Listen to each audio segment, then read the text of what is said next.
Howdy, brothers and sisters. I'm back. Give people a few minutes to filter in.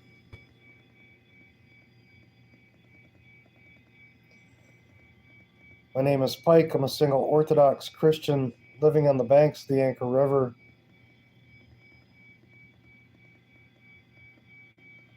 If you want to support my channel, it's www.paypal.me/PikeA.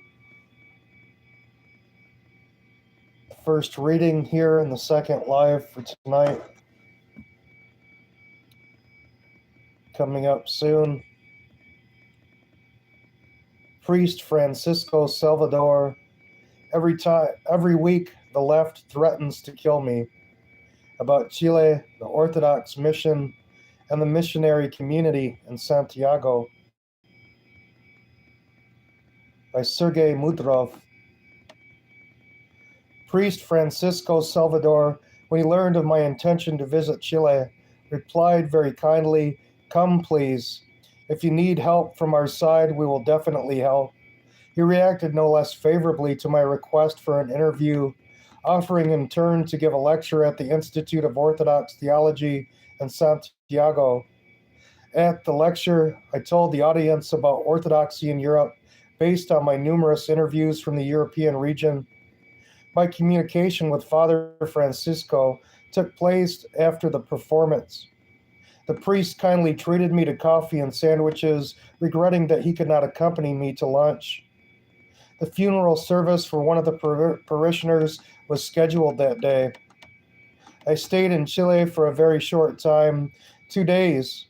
I managed to come to the South American state on the Pacific coast from Buenos Aires, Argentina, where I was attending a scientific conference, also where our Bishop John is from, Argentina.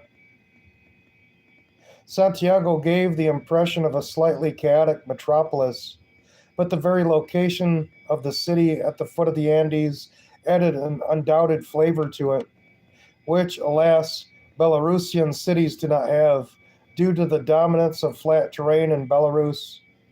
The Orthodox Church of the Nativity of the Blessed Virgin Mary, Patriarch of Antioch, whose rector is priest Francisco Salvador, is located on Pedro de Valdivia Street, Providencia District, in the northeastern part of the Chilean capital. The location of the temple as a separate building makes it clearly visible from the outside. Father Francisco, who was born into an Orthodox family, was baptized in Catholicism, not by the wishes of his parents, but by coincidence. It is clear that later he attended an Orthodox church. Francisco's desire to serve at the throne of God came to him during a trip to Russia in the early 1990s. My distant ancestors came to Chile from Palestine more than 100 years ago, fleeing the persecution of Christians in the Ottoman Empire, said Father Francisco. They took part in the construction of the Orthodox Cathedral of St. George in Santiago, 1917. It was the first Orthodox church in Chile. My father, a prosperous businessman, was worried about the fate of Orthodoxy, since the Cathedral of St. almost everything was in Arabic. The diaspora mentality dominated. Therefore, my father and his brother invested their money in the purchase of a building in Providencia in 1977, which later became the Orthodox church where I serve. I myself was born very weak, and at the age of 40 days, I was on the verge of life and death. The doctors said that I would die. Just at that time, a Catholic priest was visiting the hospital, and my mother asked him to baptize me.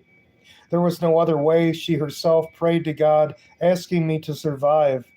If it was God's will, and if my life would have meaning, a good, meaningful meaning, I think my priesthood turned out to be the worthy reason, the meaning for which God preserved my life in infancy. I regularly attended an Orthodox church, and after school I went to study law. But have you not worked in law? No, my life changed dramatically in 1992 when I visited Russia with a group of Chileans at the invitation of Patriarch Alexei. And in St. Petersburg, at the relics of St. John of Kronstadt, I began to cry. I had never cried before, but here at the tomb of the saints, I could not stop my crying. There was such happiness and joy in my heart that all this changed my worldview, the content of my life, and I saw the relics of martyrs in Russia. I realized that my secular career, even if I became rich and famous, did not matter at all. When I returned to Chile, I interrupted my law studies and then, after my marriage, went to study at St. Vladimir's Seminary in New York, serving the ward. After receiving his theological education in the United States, Francisco returned to Chile and was ordained to the priesthood in 2000. Since then, for more than 23 years, he has been serving in the Church of the Nativity of the Blessed Virgin Mary in Santiago. According to the priest, the parish has changed dramatically during this time, largely due to the vision of church service that Father Francisco has formed. They used to serve here in Arabic interspersed with Greek, says Father Francisco, but we decided to make our parish more open to local residents, Chileans. The services were translated into Spanish, and now almost all of our services are in Spanish. We have abandoned the diaspora approach. We began to speak to people in a language that they understood within the framework of a cultural tradition that had already been formed in Chile. The parish has grown, and now 80% of our parishioners are Chileans. And this is what the Old Rite Church in Alaska has begun to do through Father Nikolai and Deacon Vasily, doing so much work to translate the formerly Slavonic music and services into English. It's so important because the youth that might have grown up learning and knowing Russian are speaking mostly English now, and it doesn't make sense to try to teach them services in Slavonic when they don't understand all of it. Maybe a few of them do, but the majority don't. And this is why it's so important. People need to be able to understand the Word of God, or they aren't going to fill their heart with it. And if they can't fill their heart with it, it doesn't become a part of them. As Father Francisco noted, he does not share the thesis popular in ecumenical circles that Orthodox and Catholics have only minor differences. Why should a Catholic convert to Orthodoxy if his church differs from ours only by a little, asked the priest. But we, on the contrary, emphasize that the Orthodox Church is the church that comes from the apostles. It is the only church that has preserved the integrity and fullness of the faith, and this is bearing fruit. People come to us, are interested in the faith, study it, and often accept orthodoxy. And among them are famous, influential Chileans. For example, last summer, Johann Kaiser, a well-known politician in Chile from the far right, converted to orthodoxy. I do not support those Orthodox who try to establish Catholic traditions in their parishes. For example, the First Communion is at the age of 12 in a solemn atmosphere. What for? Communion must be given from infancy, such as the Orthodox tradition. Or, for example, why should Orthodox priests dress in the likeness of Roman Catholics, as sometimes happens, including in our diocese? I don't see any point in this, rather only harm. The infants in my church receive communion. Babies. Especially in a situation where Catholics apparently are losing parishioners. The influence of the Catholic Church in our country has been undermined for several reasons. The influence of secular ideology is felt when the religiosity of society as a whole decreases. But there are other factors as well, such as the numerous cases of pedophilia among the Catholic priests, and this is terrible. In addition, people feel the isolation of the Catholic clergy from the people. Catholic parishioners say that their priests even preach in a detached way, discussing some abstract theological issues. We try to talk about the burning issues of the day, about what worries Chileans, about what worries our parishioners and ordinary people. It's a tradition in Russia. If your priest is preaching heresy, They said, don't wait for the bishop to kick him out. You, as the parishioner, should grab him and toss him through the front door. Parish mission. According to Father Francisco, several aspects are intertwined in the missionary work of the parish. The work of the Institute of Orthodox Theology, the location of the church, as well as active work on the internet. Each of the components has its own significance, but in general, it was the activity on the internet that allowed a significant number of Chileans to learn about Orthodoxy. The church is clearly visible on our street, so people come here every day to learn about Orthodoxy, says Father Francisco. At the Institute, we organize courses for those who study the Orthodox faith. A lot of materials are posted on the network. We started working actively on the internet in 2020 when the COVID pandemic broke out. In this area, I work with my eldest son, Francisco. Francisco, who is present at my conversation with the priest, joins in our conversations. Now we are the main Orthodox internet channel in Spanish, Francisco emphasizes. We regularly broadcast the liturgy. 8 cameras are installed in the church to broadcast the service. Every week we post 4 or 5 new videos on our channel. For example, we post recordings of classes and lectures that we conduct. All the work is done together with Father Francisco. I work in social networks and we really see the results of our work. People are interested in Orthodoxy. They come to us. If you sum up all the directions in the network, then we have about 20,000 subscribers.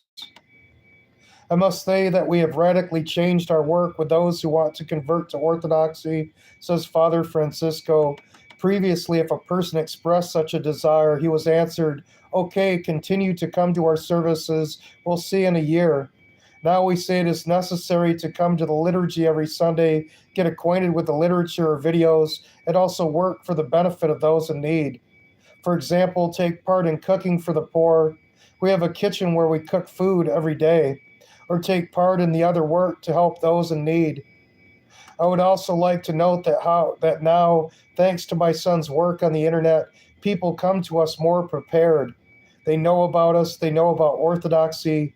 Yes, there are sometimes curious situations when Catholics or Protestants come to communion, and this is largely due to the fact that in some Orthodox parishes, they give communion to the non-Orthodox. But it doesn't have to be that way. It is painful to see that some Orthodox Christians know almost nothing about confession. To remedy the situation, I take confession twice a week, from morning to evening, giving people the opportunity to confess as it is convenient for them. What books do you usually recommend to Chileans interested in Orthodoxy? First of all, The Orthodox Priest by priest Thomas Hopko. We read some of his writings. By the way, he was my spiritual father at St. Vladimir's Seminary. The book has been translated into Spanish, but we also prepared a book about the Orthodox Church. And you can get the Orthodox faith in Russian and English and in Spanish. And I believe in several other languages as well. That's by priest Thomas Hopko, Hopko. We have prepared a book about the Orthodox Church, which is small in size and suitable for our parish. There are other editions of ours, translations, compilations. We have developed a special system for accepting new people, what books to recommend to them, what social work to involve them in. So many people come to us who want to become Orthodox that the need for such a systematic approach has become a matter of course. Every week they threaten to kill me. Chilean society has changed a lot in the last 20 years, says Father Francisco. We now live in a country in which there is almost no God's blessing. Various left-wing movements, Marxists, anarchists, feel at ease to do what they want. For example, in 2019, a wave of pogroms swept across the country. Anarchists smashed shops, metro stations, offices, churches were set on fire. The police were inactive. We then organized a round-the-clock vigil in our church in order to prevent arson, and we became the only church in the country whose parishioners stood up for it, despite the real threat of being maimed or killed. All the windows were broken. The temple was pelted with stones. They tried to set it on fire twice, but we did not allow it to burn down. It is an amazing thing. Dozens of young people were ready to become martyrs to die for Christ. They said to me, Father, we will be glad to become martyrs for Christ. What a contrast it was with the Catholics, or the priests of the churches in Santiago who were burned did not even dare to criticize the anarchists and communists. Yes, I talk openly about those things in society that I consider unacceptable. Father Francisco notes, for example, last summer, 3 policemen were killed in a week, an unprecedented thing. This has never happened in the country before. And just as a side note, I had to take a test in a town an hour and a half away from me here. And on all the bulletin boards, every single one in the college was perversion and indoctrination. It was so sad to see. Nothing about any churches, nothing about psychological help, nothing about counselors, just groups openly promoting perversion and immorality. They were very well organized. They had things where you could scan the code with your smartphone, internet sites, phone numbers, email addresses. It was really such a terrible thing to see that that was the number one thing being promoted at a college. Yes, I talk openly about those things in society that I consider unacceptable, Father Francisco notes. For example, last summer, 3 policemen were killed in a week, an unprecedented thing. This has never happened in the country before. I prepared a special video message in which I criticized the situation in the country and the actions of the authorities. I'm not afraid to speak directly and openly. Many non-Orthodox Catholics and Protestants who watched my video said that they would like their priest to speak in the same insincere and open way. If something important happens, we record a video and post it online. I think we're the only church in Chile that talks about the negative events that affect many people, but which, alas, are often ignored. This also attracts people who are tired of indifference and silence. We don't have to be weak as Christians. We're warriors. According to Father Francisco, the hatred of the church on the part of the left-wing radicals is very great. Vandals smash windows, write offensive inscriptions on the walls of the church, and the priest himself regularly receives death threats. I don't pay attention to threats after all. No one promised us a peaceful life.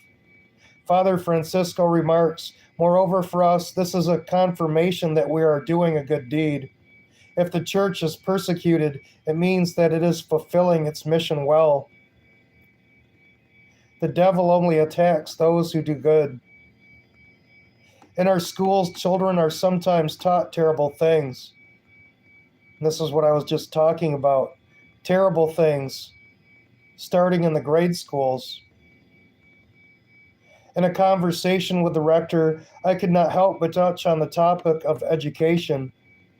It is interesting to me only as an associate professor at the university, but also as a father of many children. Advocates of pseudo-freedom, in fact, pernicious depravity, seek to infiltrate schools and kindergartens in order to infect children with pernicious notions of gender and the like. Unfortunately, enlightenment in some European countries has acquired a Sodom Gomorrah tinge. What does the South American continent offer in this regard? Anti-church ideology is spreading in public schools and kindergartens in Chile, says Father Francisco. Children are told about the normality of same-sex relationships, about gender reassignment, etc. Imagine what it is like for a 6 or 7-year-old child to hear all this. It destroys the soul. At the same time, everything Christian is banned. Everything Christian is banned. There wasn't one Christian anything on those bulletin boards. All of it was perversion. Not only in schools, but even in offices, they are not allowed to put crucifixes and icons. We have a real war going on. when people of traditional views defend the right to religious symbols in the workplace. But if the educational system is so hostile to Christian values, is it even possible to educate children in a Christian spirit? It is very difficult, of course. There are Catholic schools in Chile, but they teach children to be Catholics, not Orthodox. To found an Orthodox school is apparently very difficult. We had the opportunity to found an Orthodox school, but our ruling bishop unfortunately refused to do so. A few years ago in Chile, the post of Minister of Education was held by an Orthodox man. He was ready to help us, but even in this case, he did not meet with understanding from the bishop. Unfortunately, there are all echoes of the diaspora mentality. It is sad that this mentality poisons our lives. I am Chilean and I love my country, but I can only be truly Orthodox when I live according to the gospel, and not when I start talking about my Palestinian roots. First of all, we must be Orthodox, and our nationality and ethnic origin are secondary, and they, of course, should not interfere with our mission in any way. Priest Francisco Salvador, interviewed by Sergei Mudrov, October 4th, 2023. What a wonderful priest.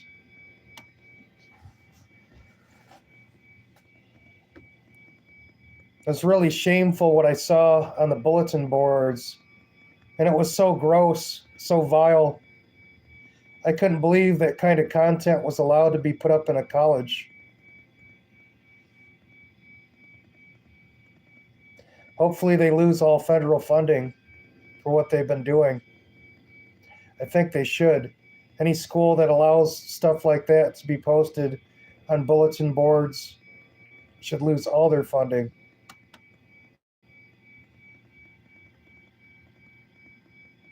American Life Through the Eyes of a Hero Monk from Kiev by hero monk Anatoly Kimbirsky. The Church of St. Tsikon of Zadansk in San Francisco is located in the northwestern part of the city. About a 20-minute walk from the Rokor Cathedral, the church itself occupies part of a rather large building, which in addition to the church houses the service apartments of the clergy, the office of the ruling bishop of the San Francisco Diocese of Rokor, as well as a small museum dedicated to St. John Maximovich.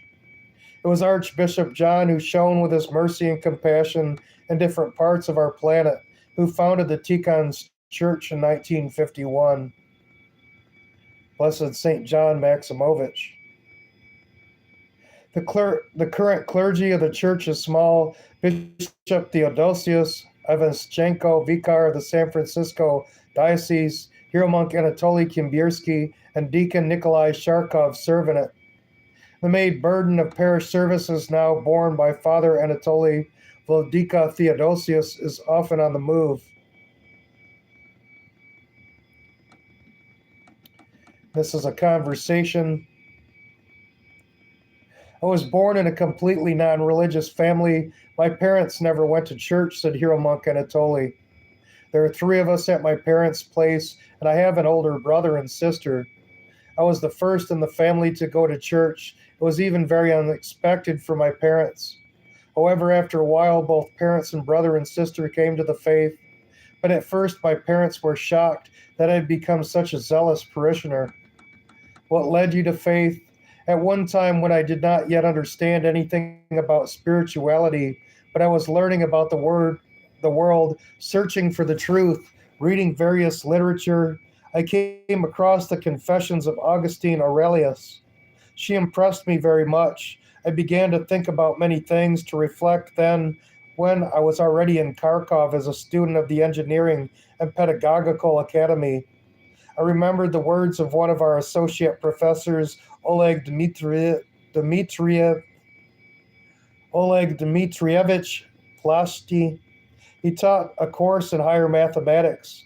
I remember that we were studying vector theory, and Oleg Dmitrievich was thinking about the structure of a vector, about the structure of the world. He then told the audience, the more I delved into mathematics, the more I learned these complex processes and interconnections, the more I understood that all this could not exist by chance, that there was some kind of higher interconnection, and that there was the hand of God in this. Oleg Dmitrievich said this in front of the entire audience. I somehow remember his words very much sunk into my soul. And then I began to go to church. There was some kind of zeal, a burning in my heart, a desire to be at the service. So my churching began in Kharkov, where I attended services in the Annunciation Cathedral and the Pokrovsky Monastery. But not every person who comes to the church chooses the path of the priesthood. What prompted you to take the priesthood?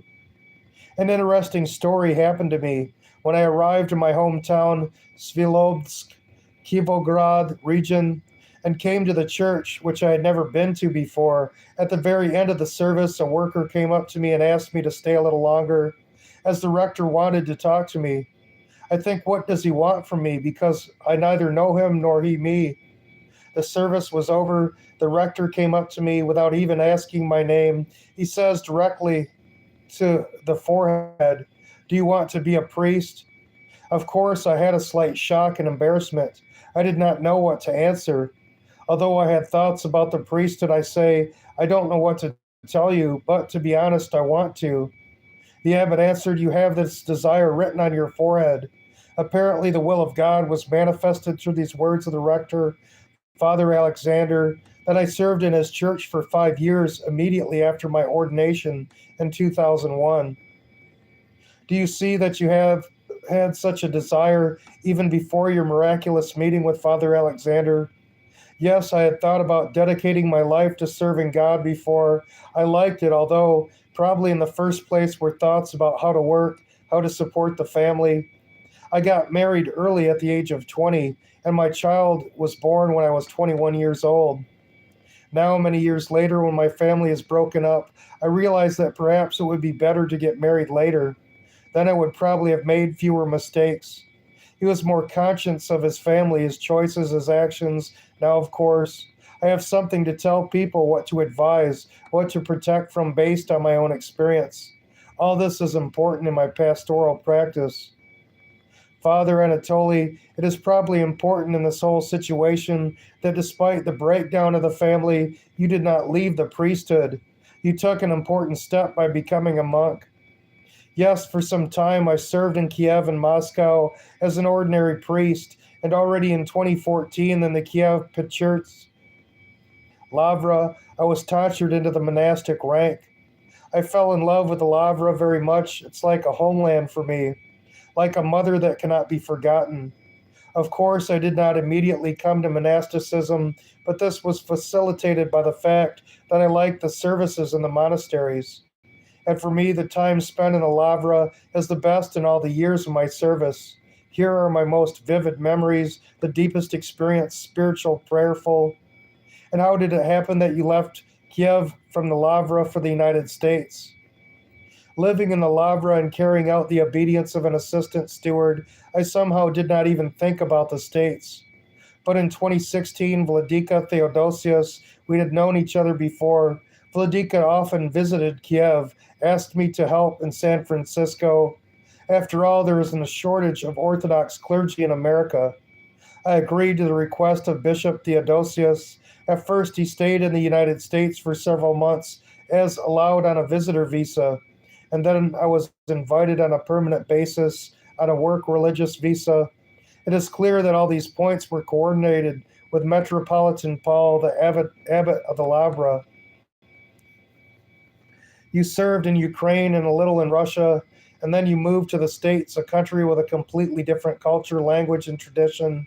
Did you feel any fundamental difference, for example, in terms of attitude of parishioners to the priest attending services and so on? First of all, I would like to note, in terms of divine services, the Church of St. Tikhon of Zadonsk is not much different from what I was used to in Kiev. We serve here mainly in Church Slavonic. We use a little English. After all, our clergy, both Vladika and I, are visitors, so it would be more difficult for us to serve in English than for the clergy of the cathedral, where almost all the priests were born in North America.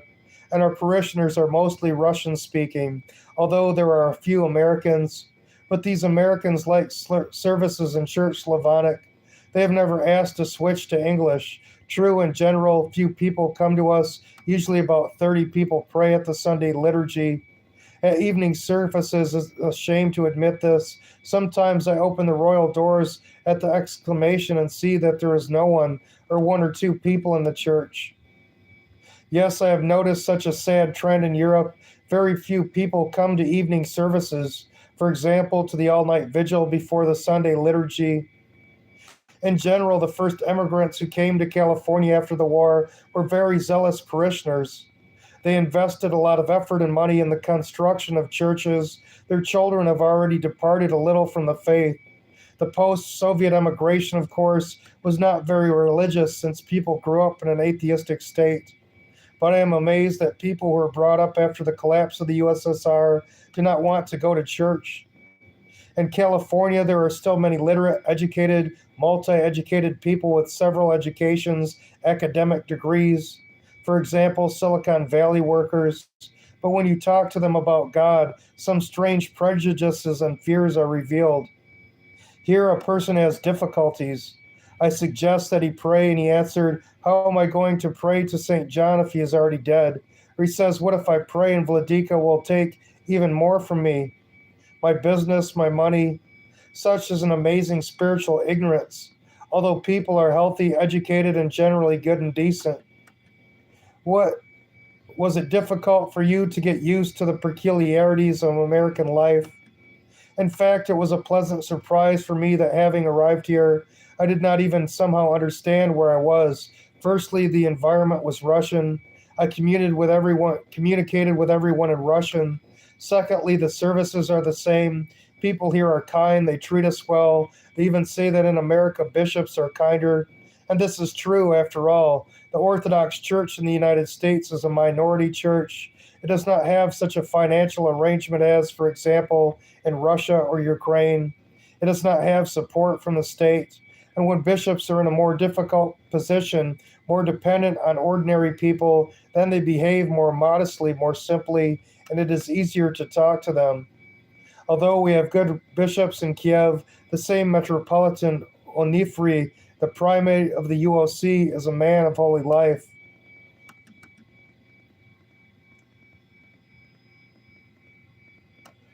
Still, it is important for the clergy to not turn up their noses, to remember for whom we have been ordained. I myself came to services as a layman, stood at the end of the church to see what people were feeling, what it was like for them to pray. Of course, we priests have been given the grace to pray in the altar, but we must never forget about those who stand behind us, behind the iconostasis. In the States, by the way, the attitude toward the clergy is calmer, maybe even more critical and reflective. After all, in Russia or Ukraine, if a person asks for advice and you say, for example, that you eat apples every day and everything will be fine in a week, then the person usually agrees and does not ask any more questions. And in the States, people can ask, okay, we'll do this, but can you explain why this is necessary and how many apples are there? What will be the effect?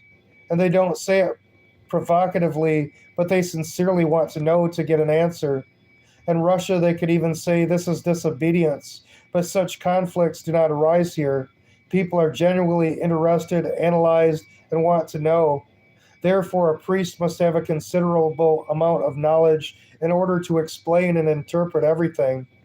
Probably in the States, there's no such semi deification of the figure of a priest as is sometimes found in Russia and Ukraine. Yes, we receive donations, contributions from parish members, although all the temple buildings built in San Francisco were erected thanks to the efforts of previous generations. There are sisterhoods here at parishes. Women cook food and bring it, for example, to priests or other parishioners. Such help also matters. Most people have to work, and sometimes it's physically difficult and not so well paid. Here, of course, certain difficulties arise since the priest needs to think not only about the parish and parishioners, but also about work. The time that could be devoted to services and communication with parishioners, the priest is forced to devote to secular work. This is hardly a good thing, and this approach does not solve the problem of the shortage of clergy in the United States either. Not everyone has the opportunity to effectively combine church service with work. For example, in a factory or in an office, there are many Russian clergy from among the emigres. The years took their toll, and almost all of them passed into eternity. Orthodox Christians who were already born in America began to be ordained to the priesthood, but there are not so many people among the locals who want to become priests. In addition, almost none of the clergy now come from Russia or Ukraine. This is understandable, after all. For a priest, the conditions here are worse than in countries with an Orthodox population. In Russia, Belarus, and Ukraine, a priest does not need to think about any additional work. Everything is fine there, everything is brought. And in the United States, in addition to pastoral service, caring for people, for the church, for decoration, you have to think about how to provide for yourself. And who wants to do this? Who wants to come and spend time like that later? Work and invest. Another reason why there are so few people who want to be ordained to the priesthood is that we do not have so many spiritual mentors. It is clear that any priest is always drawn to Christ, but there is also an earthly dispensation. A bishop, in my opinion, is not only a manager but also a father to whom any priest should be able to come to speak, ask for advice, and so on. Why was Vladika John Maximovich so loved? Why were there no problems with the priesthood then? Because people could come to him as a father and cry, talk. And if a person cannot do this, then he has nowhere to go. If he has nowhere to go, then what does he do? He is trying to find something else that is not related to the priesthood. Everyone here knows exactly who goes where, who went where.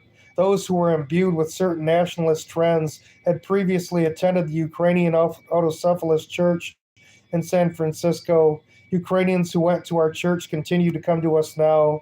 We do not have such a thing that everyone has changed their attitude. If they have made a decision, they know why they made the decision, why they come here, what kind of church it is. We don't have such a thing today. You run to one church, tomorrow to another. This is recklessness.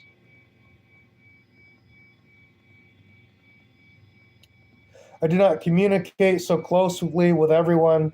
I practically did not cross paths with the Greeks, but in America, in my opinion, there is no such radicalism. What do I mean? In our homeland, for example, a person went to one and then began to go to another church. Often they begin to accuse him. That's it. You're so and so, a traitor. We hate you. We don't want to know you. In the United States, people are more loyal, calm, and reasonable. Yes, we do not pray together with the Greeks now. We do not take communion. But this does not mean that we do not say hello or that we will start puncturing each other's tires.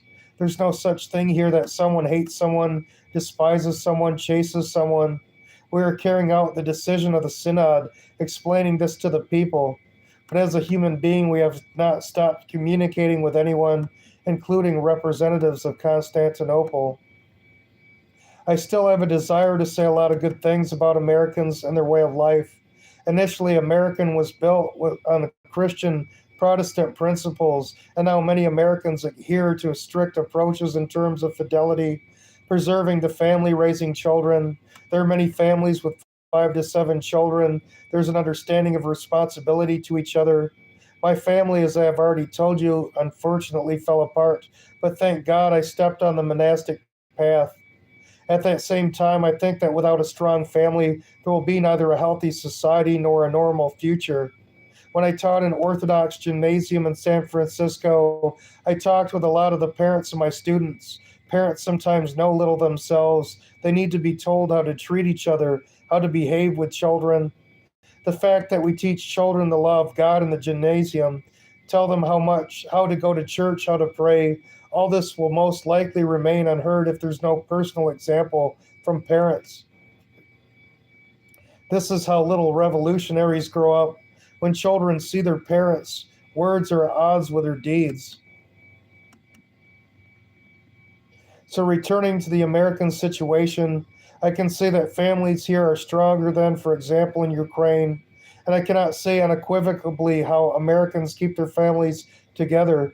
Of course, it is best when people preserve them out of true love, Christian values and the importance of understanding what the sacrament of marriage is. After all, the sacrament is our responsibility to God and our spouse, to the children we are raising. But this does not always apply to the Americans you are talking about. I cannot say what allows them to save their marriages, especially in the face of difficulties from which our people would have run away long ago. Perhaps there is an understanding of the essence of marriage, maybe the fear of lengthy lawsuits in the event of divorce. Probably they still approach the creation of a family more consciously. They talk to each other, agree on some important things in advance. And not as it sometimes happens with us. If the priest got married, then everything will be fine. No, not necessarily. After all, the family is a huge work. There's also work in the monastery, but it is not yet known and where or for whom it is harder. In the monastery, we endure reproach and deprivation from the brethren, but in the family, we endure irritation, the bad mood of the spouse, or disobedience of the children. Everywhere you have to sacrifice something. Sometimes people in our country do not understand what marriage is, what the ability to yield and to forgive is. The example of parents is also not always positive.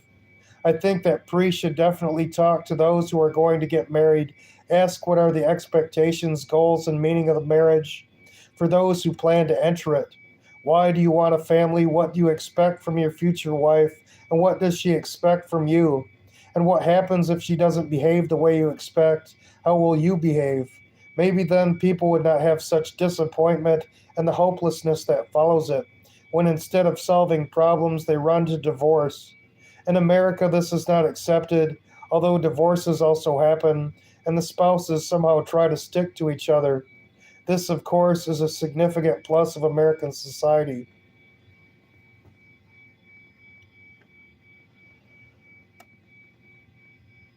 Thank you for joining me, brothers and sisters.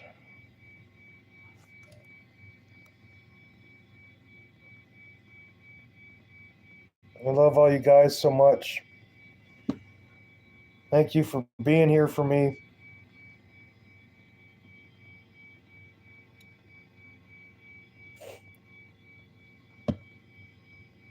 So, going to be doing a coffee hour at 10 a.m. at Captain's Coffee in Homer, Alaska tomorrow.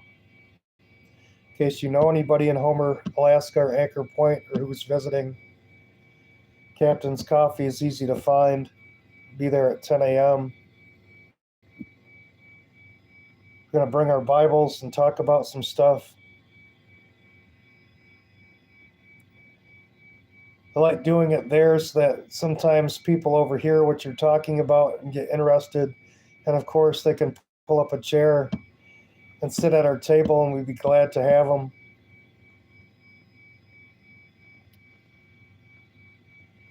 A lot of good readings, especially the stream before this, if you missed it. I think that one's a very important one, and that was a beautiful story. There's a lot of importance in that reading about spiritual law. I'm going to close this one out here because I'm starting to lose my voice. But thank you all. God loves you all so much. And don't forget, we don't know when our life will end. Repent. I've lost 2 friends in the last 2 weeks, and none of them expected to die so early in their lives. And it was a shock for me to hear of the death of each one. So it's so important to ask God to forgive us for our sins, and not just to ask God to forgive us, but to forgive all of our enemies, people that have done us wrong, anyone that we've held a grudge against. Don't hold on to anything till the morning. So important. So thanks for joining me, and I'll see you all on the next one, God willing. God bless.